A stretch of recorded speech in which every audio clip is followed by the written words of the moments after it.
ang Pangulo po ay malinis at ang Pangulo po ay hindi magpapadala sa anumang pag-uudyok. So saan kami maniniwala sa'yo? Versus sa kapatid na magkasama silang lumaki? Oh my God! Hoy! Sinampal ko na. Boba ka talaga!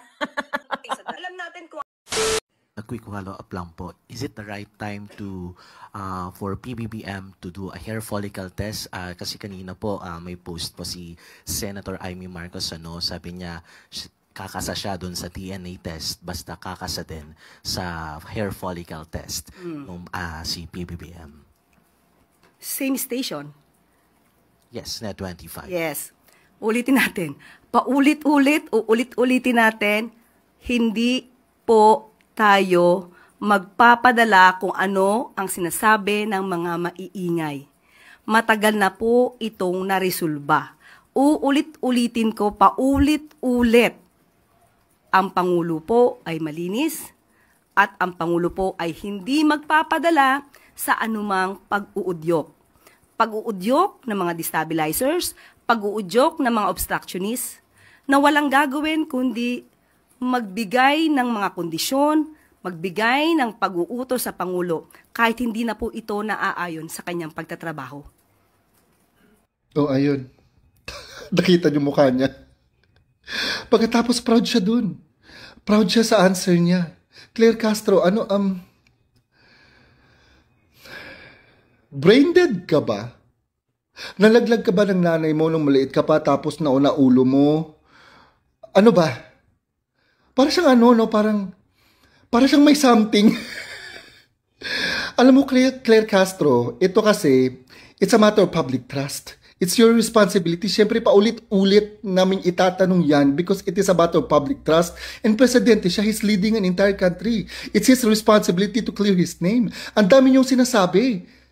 Isa lang naman gusto namin. If you really want to clear his name, have him go through hair follicle test. It's as simple as that.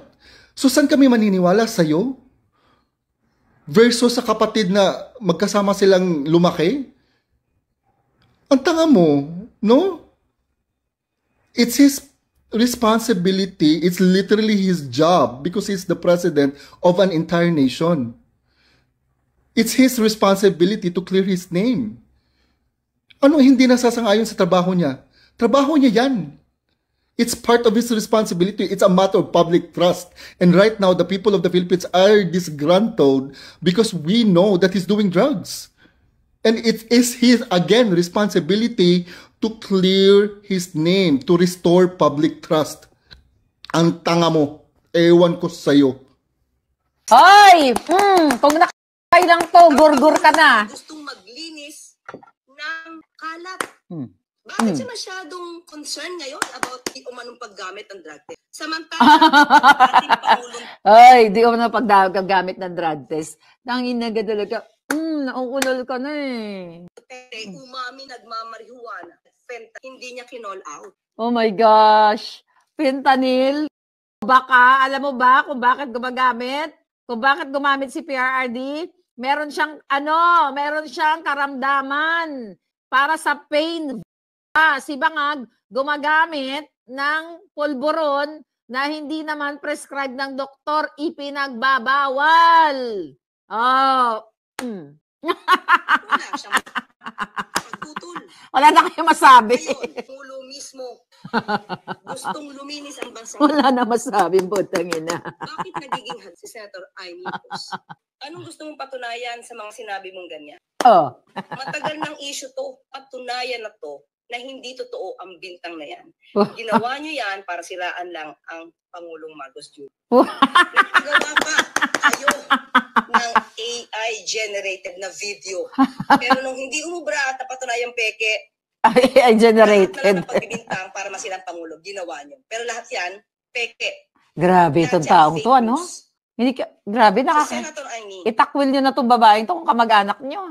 sana naman, maging makabayan. Tulong ka po. Tanga, wala ka na bukas. Sabi niya. Grabe, bangag na bangag to, oh. Oy, ulul ka. Mag-adik. Grabe, ang kabangagan nitong taong to, oh. Bangag-bangag, oh. Po ba yung sinabi niya, mga Grabe, grabe, my God! Grabe tong demonyo tong babaeng ito. Isa-isahin natin gaano Wow, isa-isahin natin kung gaano kakaboba.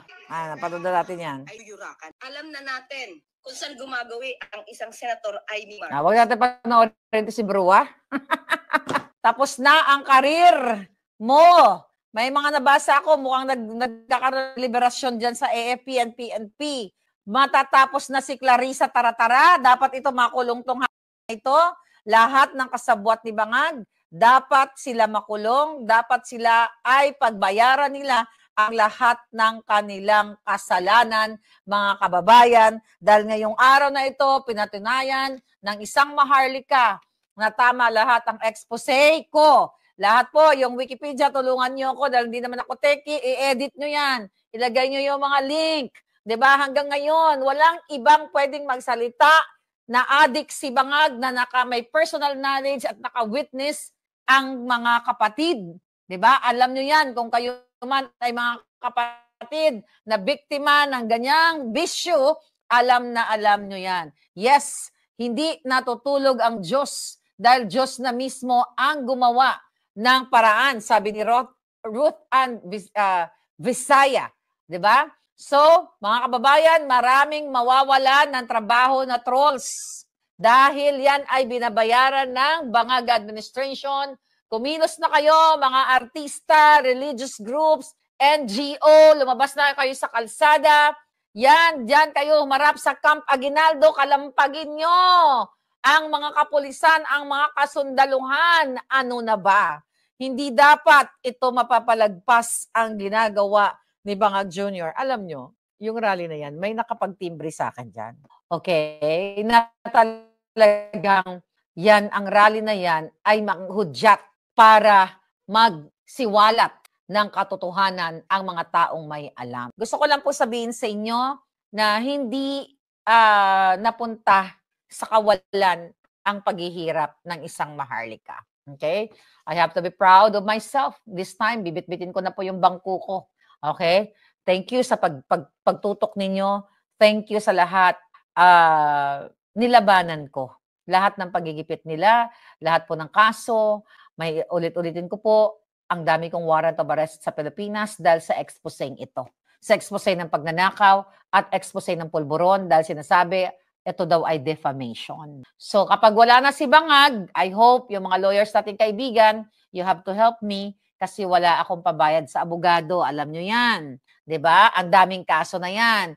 So kailangan ninyong linisin ang aking pangalan na dinungisan ng Bangag Administration. Dahil ang expose ko lang naman, addict si Bangag, nagbabayad ng trolls, nagnanakaw, nangingidnap. Lahat yon ay katotohanan. Isama lahat ang mga addict na lumustay ng pera ng bayan. So matutuwa ang mga lawyers ko dito sa California dahil good news talaga ito. At tignan natin kung hanggang saan ang mga Bangag. Bukas ba? Wala na ba sila? Ano ba ang mangyayari? Magbabaliktad na ba? Magkakalas na ba itong kanilang mga kaalyado? Kaya sabi ni Starbucks Gaming, Maharlika for Senator. Pwede naman, pero kailangan munang matanggal, maklear ang pangalan ko na nakalagay dyan sa NBI, sa mga police station. Diyan, sa Albay, na kinasuhan ako ni Azaldico, kailangan mo na maklear ang pangalan ko bago ako tumakbo bilang senador niyo. Di ba? Mali mo, magkatotoo yan. Di ba? Pwede naman magbago. Di ba? Pwede naman magbago ang isip ko. Maharlika for president. Charing-charing lang mga palangga. But today, I was very emotional ng pagising ko. Pero ngayon, hindi ko na siguro kailangan bang mag-explain ng kung ano-ano pa. Balikan nyo lahat ng video ko. Lahat, si Maharlika talaga ay nagbuwis. Nagbuwis ng kanyang time, nagbuwis ng kanyang alindog, tinanggap lahat ng pang-aalipusta, pagbibintang sa akin ng mga insemada, ng mga putang inang mga alpoterang mga kawatan din, dahil nakikinabang sila sa pera ng bayan. Ayan, Daryl Yap, yung mga alpotera mo, kumusta na kayo? You have to say sorry, Daryl Yap, sa akin. Di ba? Mag-sorry kayo. Yun lang, enough na. Natotoo ang sinabi ko. Hindi ako nagsisinungaling. Ano kayo ngayon? Kumusta na ang mga alpot? Kumusta na ang mga insimada? 'Di ba? Ipinaglaban ko kayo. Kasama kayo sa laban ko kung tutuusin. Pero likas kayong masamang damo.